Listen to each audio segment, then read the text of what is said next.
California's Consumer Privacy Act goes into effect today, New Year's Day.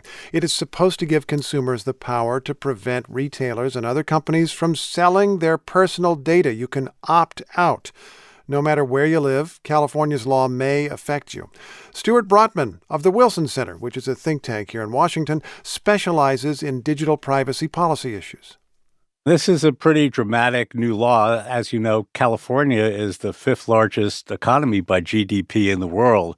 So even though it's one state, it affects a large part of the United States and even parts of the world. Is it even more influential because so many tech companies are headquartered inside California? Yes, I think so, because any company that essentially touches a California resident will be affected by this law. That includes companies that are in California and companies outside California that are serving people who live there. What is California making tech companies do that some or all of them were not doing before? Well, it's not just tech companies. It's basically any company that collects information about people. And that's virtually any company that does so. So it's not just the Googles and the Facebooks of the world. It's every company. It's your auto body shop. It's your bank.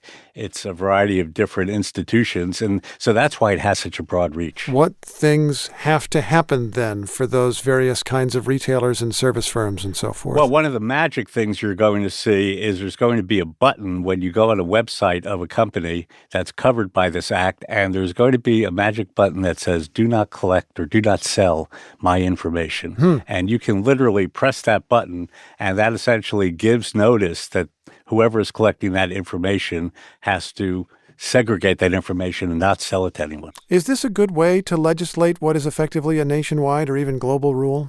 Well, this is a major controversy, whether or not this is something that should be done by the states or the federal government. Right now, there are only two states, California and Maine, which have enacted laws, but there are a variety of other states, including New York and Pennsylvania, which are looking at state legislation. On the other hand, you have Congress, which says, wait a second, this should not be done by the states. We should have one standard, just like Europe has one standard for the entire European Union. Are there companies, institutions, entities that do not have to comply with these rules? Yes, and this is the big exception here. Government does not need to comply. And as you know, government is a major collector of information. Often you don't have an option whether or not you want to give up that information. A good example might be a Department of Motor Vehicles. If you want to get a license or a car registration, you have to give up that information. Someone listening is finding it ironic that the very state that legislated this is not complying with it itself. Yes, and that is a great irony, and obviously it's going to create a lot of practical problems. In California right now, the Department of Motor Vehicles, in fact, doesn't tell consumers that their information is being sold to third parties, and those third parties are commercial entities, so they'll sell it to a credit bureau or they'll sell it to a data broker. What is the justification for that?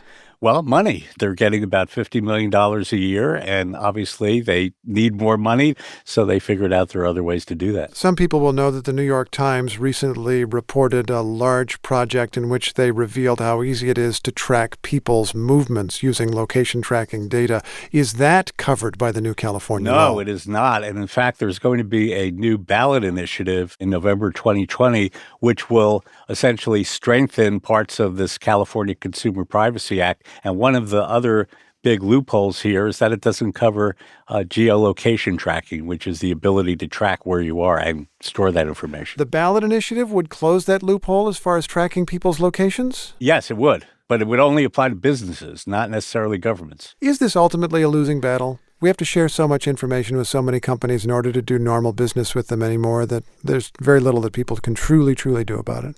No, I don't think it's a losing battle, but I don't think we necessarily can come in and say we have a one-size-fits-all solution which is going to apply to all circumstances and all technologies. Stuart Brotman, thanks so much. Thank you. Great to be here.